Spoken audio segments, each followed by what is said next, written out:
সুনামগঞ্জের দোয়ারা বাজারে বজ্রপাতে যুবকের মৃত্যু।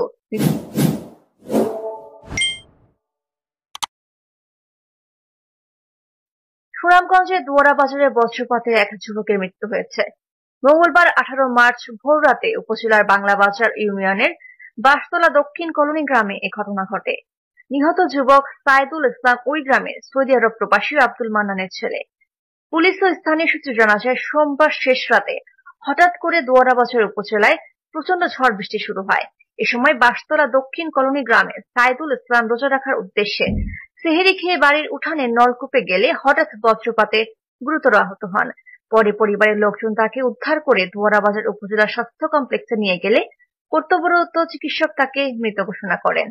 দোয়ারা বাজার থানার অফিসার ইনচার্জ ওসি জাহিদুল হক ঘটনার সত্যতা নিশ্চিত করেছেন।